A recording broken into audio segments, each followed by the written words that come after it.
Vice President Duterte filed a petition for certiorari and prohibition with a prayer for a temporary restraining order, or TRO, seeking to nullify the fourth impeachment complaint against her. The court required the House of Representatives, its Secretary General Reginald Velasco, and the Senate to comment on the petition within a non-extendable period of 10 days from notice.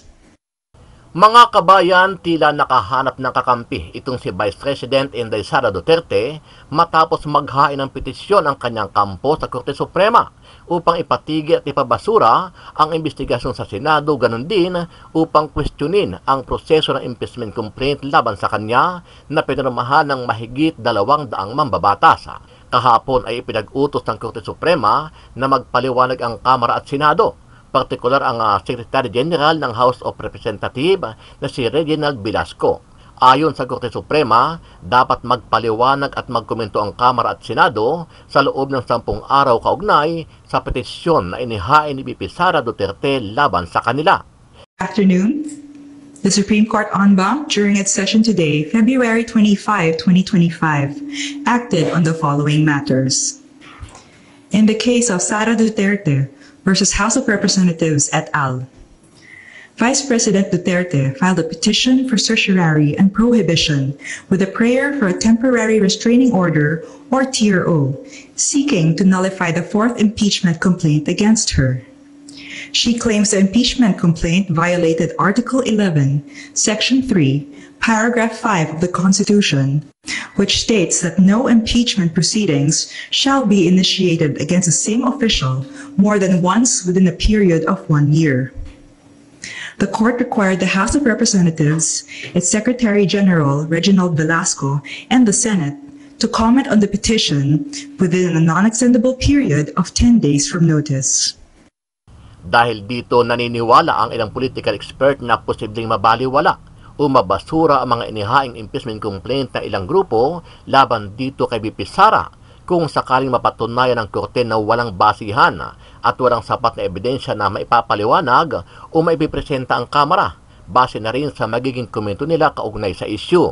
Samantala, dumipinsa naman ang palasyo na wala silang plano na utusan ang Senado na magpatawag ng special session para maumpisahan na ang impeachment trial dito kay Vice President Inday Sara Duterte, maliban na lang kung mag-request ang Senado kay PBBM para gawin ito.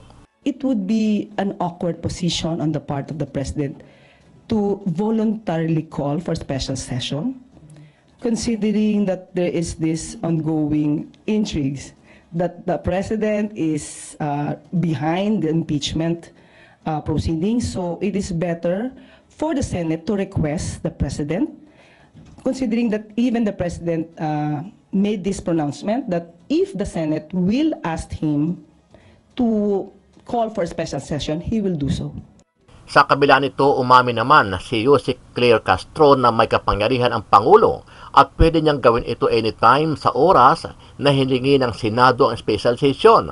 Ang problema, nauna lang sinabi ni Senate President Chis Escudero na hindi sila magkukonvene during break session, sa halip ay paulit-ulit niyang sinasabi na after pa ng July 21 pwedeng umaumpisahan ang impeachment trial laban sa pangalawang Pangulo. Meron din po dalawang school of thoughts dyan. Pero kung papasinin niyo po ang Constitution, the President may call special session anytime. So with that, hindi lang po ito limitado sa kung may urgency patungkol sa bill or legislation, but we believe it is also, it includes also the impeachment trial. Kasi it's anytime, without any condition. Ano ang masasabi mo dito, kabayan? Sa iyong palagay, kakatigan kaya o ibabasura kaya ng Korte Suprema ang planong impeachment laban dito kay VP Sara Duterte?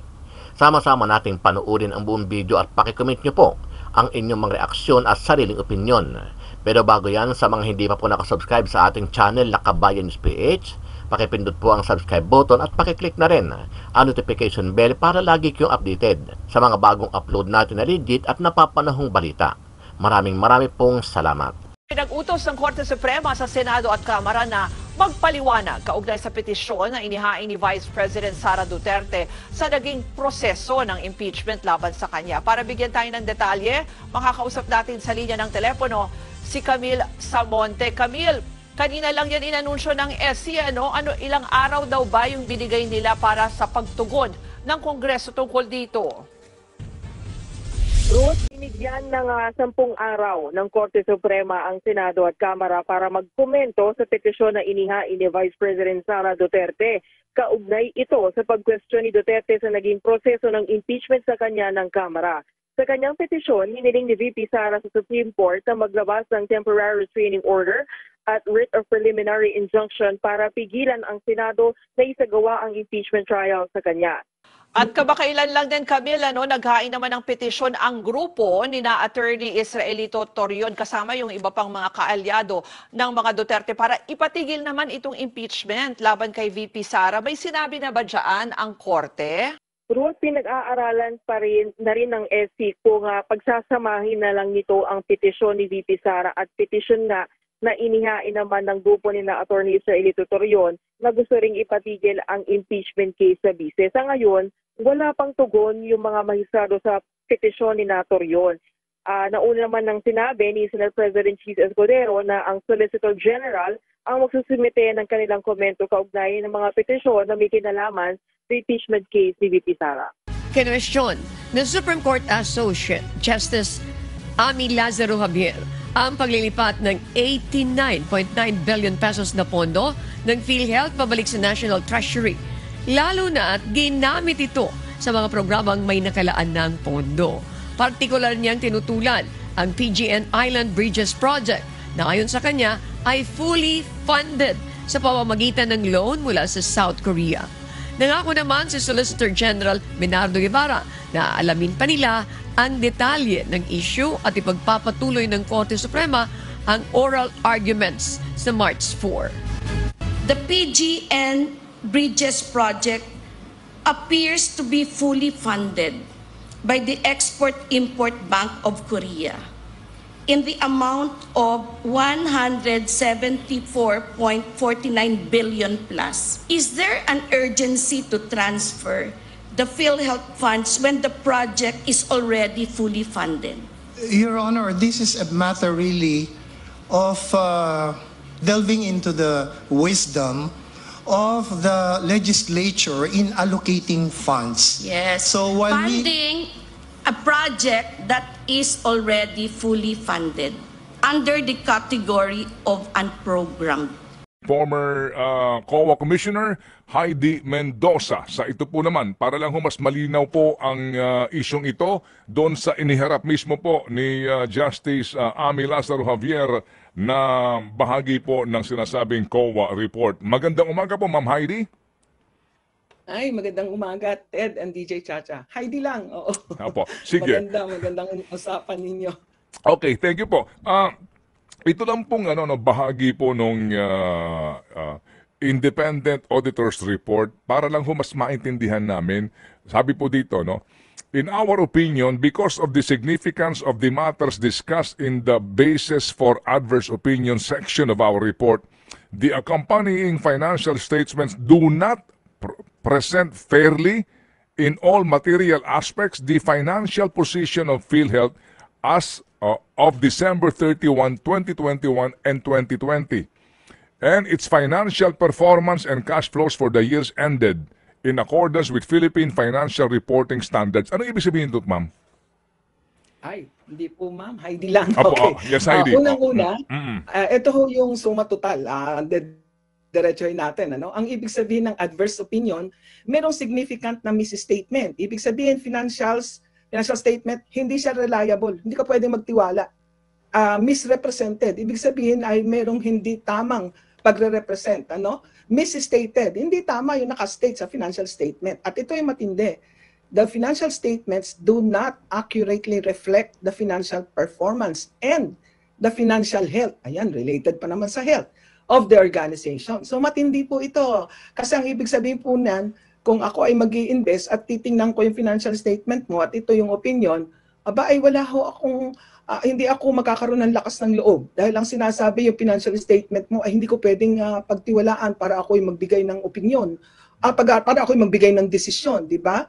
At hindi rin siya nare-represent ng tama. Ano? Ibig sabihin, kung yung asset na naka-reflect doon, posible na mas malaki o mas maliit, hindi nga nare-represent ng tama. Ano? In other words, yung kahuli-hulihan na talagang pinakang mahalaga, they do not accurately reflect. Hindi wasto, hindi sakto ang pagkaka-reflect, ang pagkaka-report ng kanilang financial performance. Malaki ang implication nito. Kasi kontrang-kontra ito doon sa tinatawag nilang, ay meron naman kaming excess funds, di ba?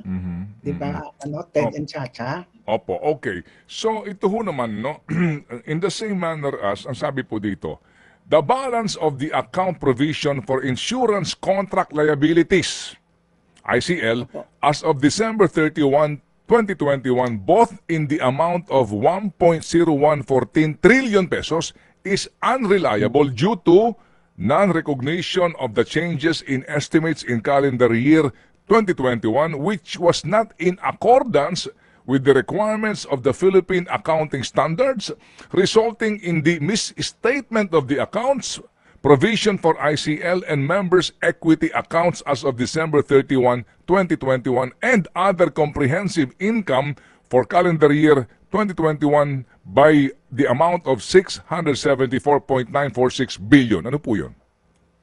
Ayan, medyo pasimplihin natin ng konti kasi ayokong dalhin doon sa technical na discussion.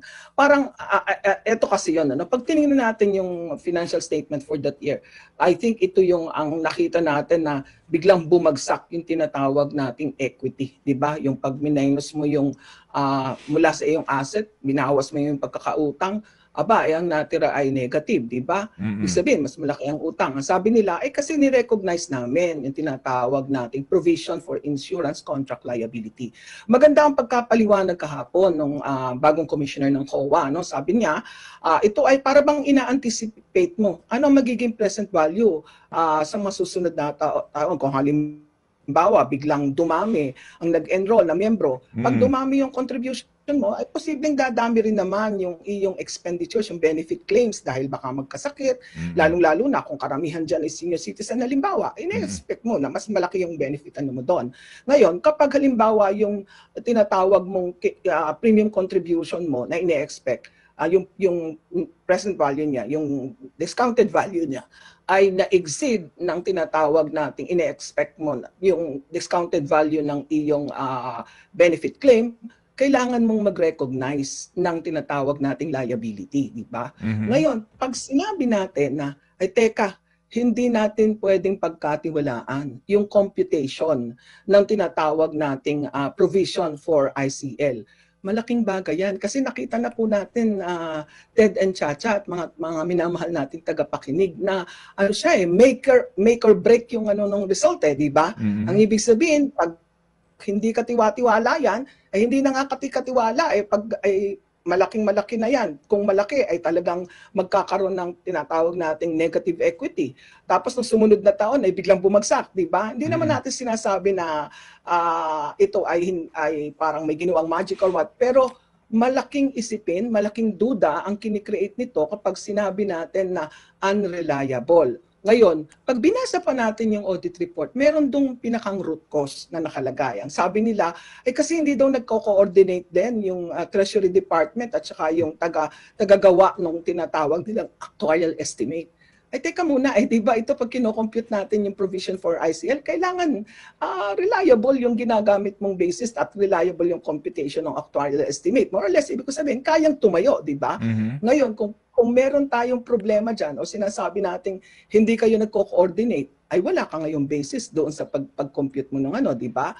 At pag tinugtong mo pa doon sa ibang audit findings, sumisentro ang sinasabi ng audit. Sabi ng auditor, hindi rin maibigay sa amin, kung kaya nga yung next na opinion doon ay yung tinatawag nating disclaimer, hindi maibigay sa amin yung listahan o yung computation ng tinatawag nating premium contribution at saka yung tinatawag na benefit claim. Ang punto, ay yung dalawang bagay na ito ang mahalaga ito yung parang pinakang tinutuunan ng computation natin, ng tinatawag nating ICL or yung tinatawag na provision for ICL. So, yun yung pinakamahalagang sentro doon na para bang hindi natin kayang pagkatiwalaan yung mahahalagang numero, Okay, yung sige. mahahalagang financial numbers. Opo, sige. Paano tayo manggagawa ng katiwa-tiwalang desisyon? Ayun, Ayan, opo.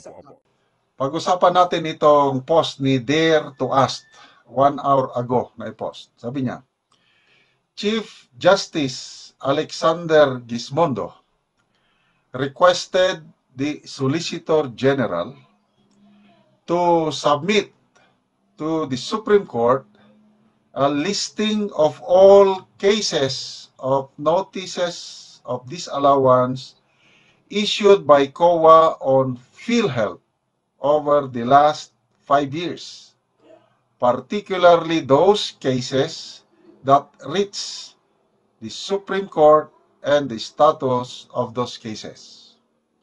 Isang patunay po na ang COA's issuance of notice of disallowances ay umaabot pa sa Supreme Court.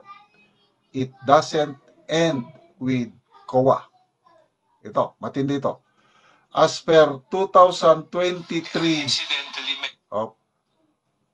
as per COA 2023 COA report, ang PhilHealth ay may, take note, 7.581 billion na notice of disallowances. Laki, no? Billion, 7 billion.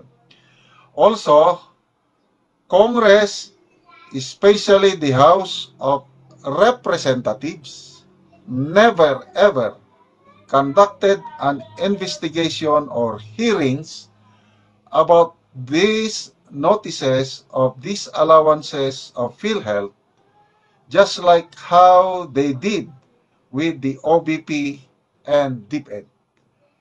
The double standard of the House. Ulitin ko, yung passage ko.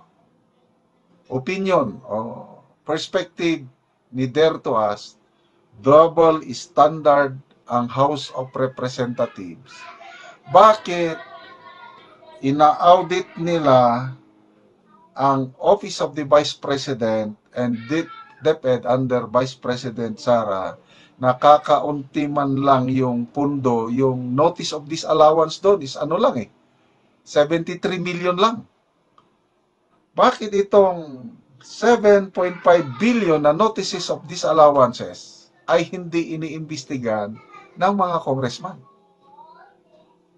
Di ba double standard of justice? Yun ang tanong ni double standard ng House, yun ang tanong ni Dare to Ask. Okay, pakinggan natin itong si Supreme Court Chief Justice Gismondo. Siya na ang nagpapasubmit 5 years na notices of disallowances. Nako, delikado sila.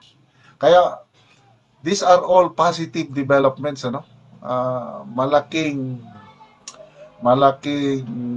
kamali nila yung ginalaw nila, pinakialaman nila ang PhilHealth Fund.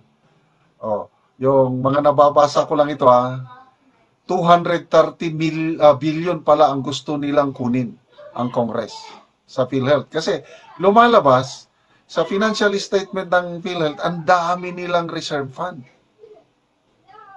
So 230 billion ang gustong kunin. Hindi pumayag ang Finance Department, kaya 89.9 billion lang. Na lumalabas sa oral arguments kahapon. Ano pala? Hindi maganda yung presentation ng PhilHealth statement, financial statement. Hindi nasunod yung standard ng Philippine Accounting System. Mali-mali ang financial statement. Kaya, no wonder, sinabi ni Justice Javier nung unang argument pa lang, oral argument, na bankrupt na ang PhilHealth. Hindi nyo ba yun alam per COA report? O ito, yung financial statement na inutingkay kahapon. Ang assets ng PhilHealth is only 347 billion ano pa ito?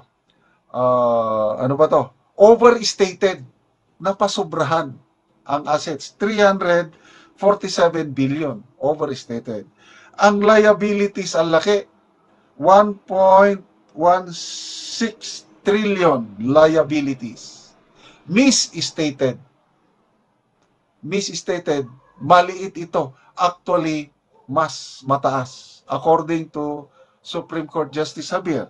Kaya, nagkaroon po ang deficit or negative equity ang PhilHealth, 816 billion deficit. So, ganyan po ang status ng PhilHealth natin ngayon. Kaya, mabuti at pinapakialaman na ng Supreme Court. Bakit hindi nyo imbestigahan? Laki. Ang 73 million lang ng OVP inimbestiga ninyo. Diba? Double standard. Okay, mga kaibigan, salamat sa inyo panonood palagi sa ating channel.